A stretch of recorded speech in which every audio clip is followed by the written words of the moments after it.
Bienvenidos a la segunda parte del recuento de lo bueno, lo malo y lo peor 2017. Yo soy Santiago Soriano, esto es el reporte semanal y esto es Reporte Nivel 1.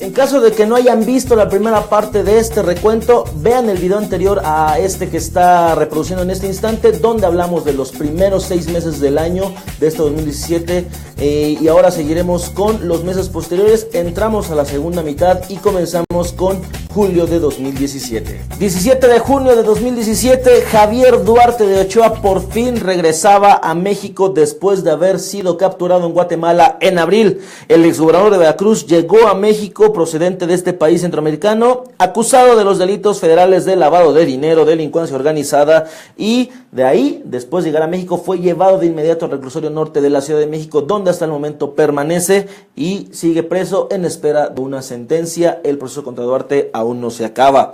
El día 19 comenzó oficialmente el Sistema Nacional Anticorrupción, sin que se diera el nombramiento de un fiscal general, ni tampoco de los 18 magistrados de las salas especializadas del Tribunal Federal de Justicia Administrativa. Así arrancó el Sistema Nacional Anticorrupción, y siendo las excepciones Chihuahua, Tlaxcala y Veracruz, donde se incumplieron con la fecha límite para aprobar sus leyes para la creación de sus propios sistemas. Días más tarde, el 25, la Asamblea Legislativa de la Ciudad de México, esto es muy importante, aprobó cárcel de hasta 3 años a quienes abandonen adultos mayores o personas con discapacidad a su suerte.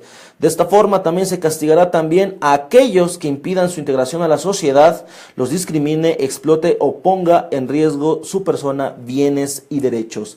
Y finalmente cerramos julio con el asesinato de otro periodista. Este fue el caso de Luciano Rivera, un periodista de 33 años que fue asesinado en Rosarito, Baja California. Era director de la revista BC y trabajaba en CNR Televisión. En agosto, la Asamblea Legislativa de la Ciudad de México volvía a dar de qué hablar con la aprobación de una reforma que prohíbe la celebración de espectáculos con cualquier tipo de mamíferos marinos, incluidos los delfines. Esta reforma se hizo a las leyes de celebración de espectáculos públicos y protección de los animales, la cual obligó el cierre del único delfinario abierto que existía en la capital del país, el cual se encontraba en el parque de diversiones Six Flags. El 23 de agosto se condenó a Félix Gallardo después de 28 años. Déjenme platicarle. Luego de casi 3 décadas de estar en la cárcel, Miguel Ángel Félix Gallardo, un nombre que quizá ahora no le suena muy rimbombante ni relevante, pero que fue el líder del desaparecido ya Cártel de Guadalajara, quien fue sentenciado a 37 años de prisión y un pago de 20.810.000 pesos, acusado de participar en 1985 en el asesinato de un agente de la DEA, Enrique Camarena, y del piloto mexicano Alfredo Zavala. El 28, la Suprema Corte de Justicia de la Nación aprobó y dio constitucionalidad a la ley avalada en junio pasado por el Congreso de Jalisco, la cual fue conocida como Sin Voto No Hay Dinero, la cual fue promovida por el grupo que encabeza el diputado independiente, hoy aspirante a candidato por la misma vía a una senaduría, Pedro Kumamoto. Esta ley implica un recorte al financiamiento de los partidos políticos del Estado. Si esa ley se aplicara en todo el país, habría una reducción del 52% de los recursos que actualmente reciben los partidos políticos. Y en Jalisco se comenzará a llevar a cabo, comenzará a entrar en vigor a partir del 2019. En septiembre ocurrieron muchas cosas en el país, entre la creación del Frente Ciudadano por México, la eliminación del paso automático del fiscal general, la expulsión del embajador de Corea del Norte por parte de la autoridad mexicana. Sin embargo, la nota se la llevaron los 2 eventos que marcaron el año: los sismos del día 7 y sobre todo el del 19 de septiembre en la Ciudad de México y Valle Metropolitano.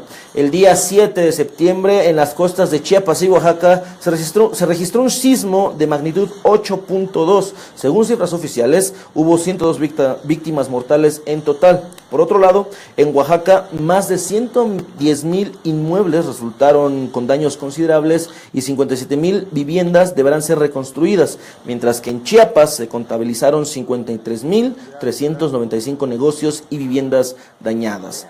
Apenas unos días después, 12 días para ser exactos, un sismo de magnitud 7.1 grados con epicentro en Morelos dejó un total de 369 víctimas en todo el país. Del total de cuerpos recuperados, 228 corresponden a la Ciudad de México, 74 más a Morelos, 45 a Puebla, 15 al Estado de México, 6 a Guerrero y 1 a Oaxaca. Entre los fallecidos hubo 5 personas de origen extranjero, informó el Coordinador Nacional de Protección Civil, Luis Felipe Puente. El gobierno federal en su momento estimó que entre los dos sismos, el del 7 y el del 19, hubo más de 12 millones de personas afectadas en más de 400 municipios de Chiapas, Oaxaca, Tabasco, Estado de México, Tlaxcala, Hidalgo, Puebla, Morelos y Guerrero, y desde luego en las 16 delegaciones de la Ciudad de México. Aquí, en la capital, hubo un total de 5,765 viviendas dañadas, de las cuales 2,273 sufrieron daño total. El resto, 3,492, sufrieron apenas daños parciales. En total, los dos temblores dejaron un saldo de 180,731 viviendas con daños en 8 estados, de los cuales 50,610 tienen un daño total.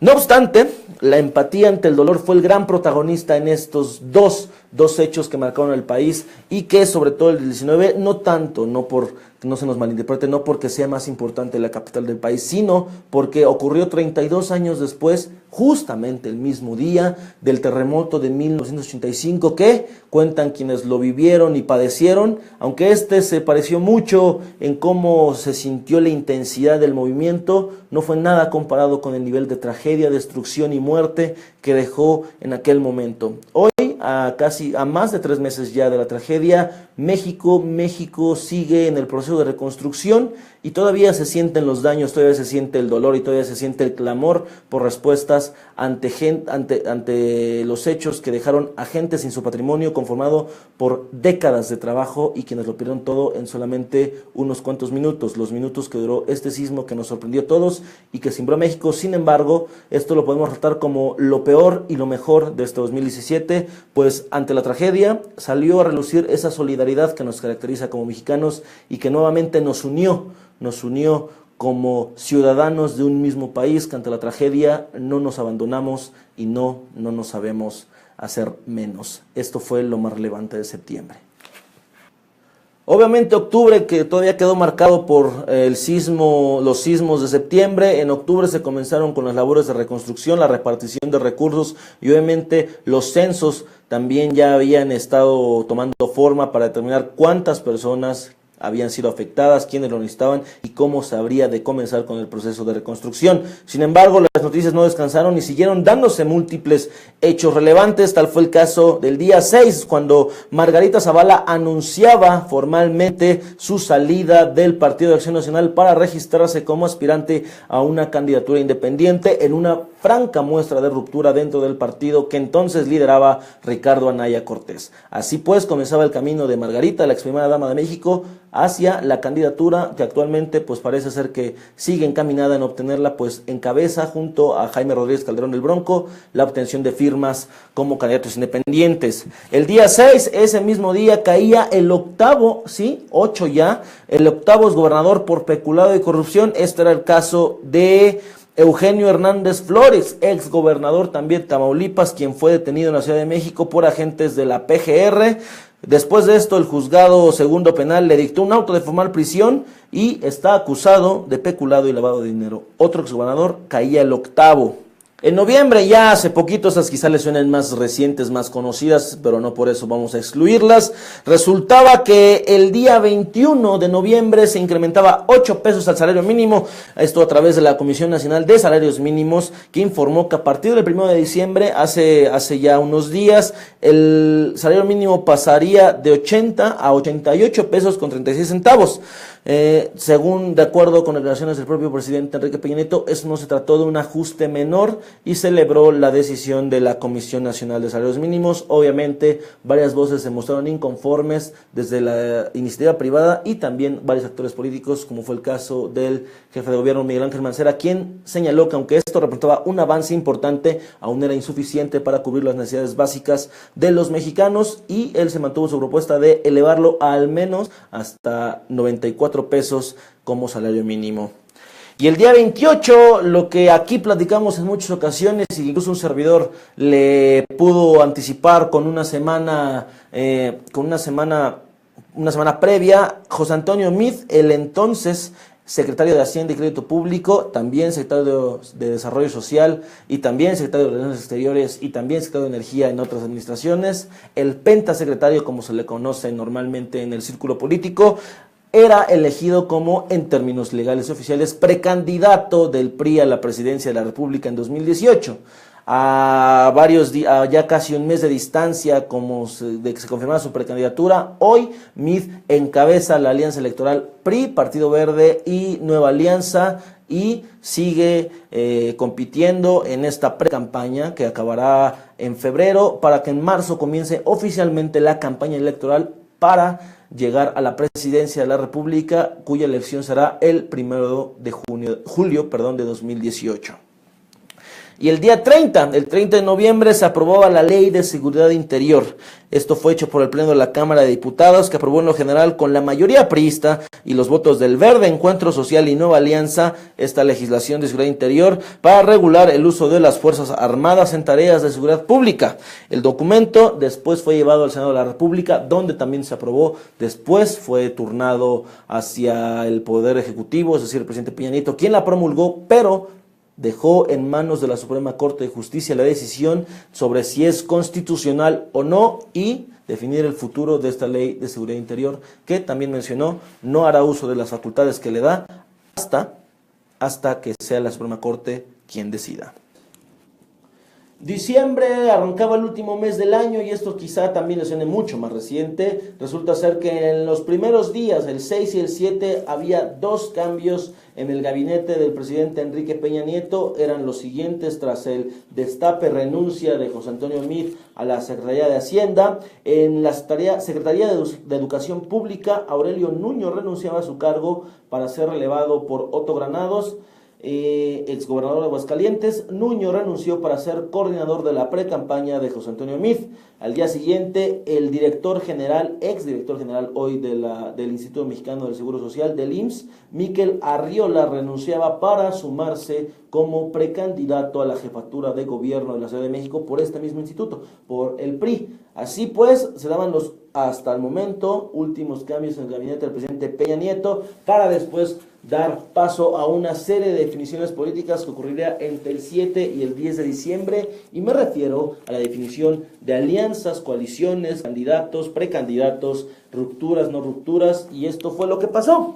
Resulta ser que se confirmó el Frente por México, cuyo nombre es Por México al Frente en términos electorales, que conforman el PAN, el PRD y Movimiento Ciudadano. ¿Cómo quedó el enroque aquí? Pues después de un jaloneo entre políticos, actores políticos y también dirigentes nacionales, quedó de la siguiente manera: Ricardo Anaya será el candidato presidencial de la alianza PAN-PRD Movimiento Ciudadano. Alejandra Barrales, al parecer, podría ser la candidata del Frente a la jefatura de gobierno de la Ciudad de México, mientras que Movimiento Ciudadano tendrá una cuota, ya sea de senadurías o tal vez como candidatura de Dante Delgado al gobierno de Veracruz en 2018. Esto es parte de lo que quedó definido. Obviamente, pues la anunciadísima durante años precandidatura de Andrés Manuel López Obrador a la presidencia de la República, donde quizá lo único extraño, lo único raro, fue que además del Partido del Trabajo, a Morena se sumó el Partido Encuentro Social, como abanderado, como un partido que va a lanzar a López Obrador a la presidencia de la República. Eso generó muchas dudas, generó varios comentarios acusando incongruencia por parte del mismo hacia el tabasqueño, y desde luego pues esto fue rebatido por Andrés Manuel en distintas ocasiones, asegurando que en el fondo no hay diferencias ideológicas entre Morena y Encuentro Social, un partido que ha sido señalado en distintas ocasiones como conservador, un partido que no aboga por el derecho al aborto tal vez, o incluso la prohibición de los matrimonios igualitarios. Esto parece ser el ideario de Encuentro Social que, de acuerdo con López Obrador, no choca con los ideales de Morena y obviamente pues, todo lo que hemos venido viendo en estos últimos días del año, que aunque ya pareciera ser que estamos a punto de irnos a descansar, pues no es así, porque los políticos nunca descansan, la política tampoco, al igual que la noticia. Y esto sería lo más relevante del año. Obviamente las noticias seguirán circulando y seguirán dándose a conocer, y aquí estaremos dándoles puntual seguimiento, pero si ustedes no vieron la primera parte de este conteo de lo bueno, lo malo y lo peor del año 2017, vean el video anterior, y si quieren leer nuestro anuario completo, compren por favor la última edición de este año de Reporte Nivel 1, el año que unió México, en referencia a lo que platicábamos sobre los sismos de 2017 en septiembre. Búsquenlo en su tienda Sanborns más cercana, ahí pueden llegar y encontrarnos, y podrán leer nuestro recuento de todas las noticias más relevantes de México y del mundo, también para que ustedes puedan estar enterados de qué fue afuera de nuestras fronteras lo que más sonó, lo que más estuvo en boca de todos, y que desde luego estuvimos informándoles durante este 2017. Yo soy Santiago Soriano, esto fue el reporte semanal, esto fue el 2017, les agradezco como siempre su compañía, aquí nos vemos la próxima semana, esto es Reporte Nivel 1, y usted ya está bien informado. Hasta la próxima.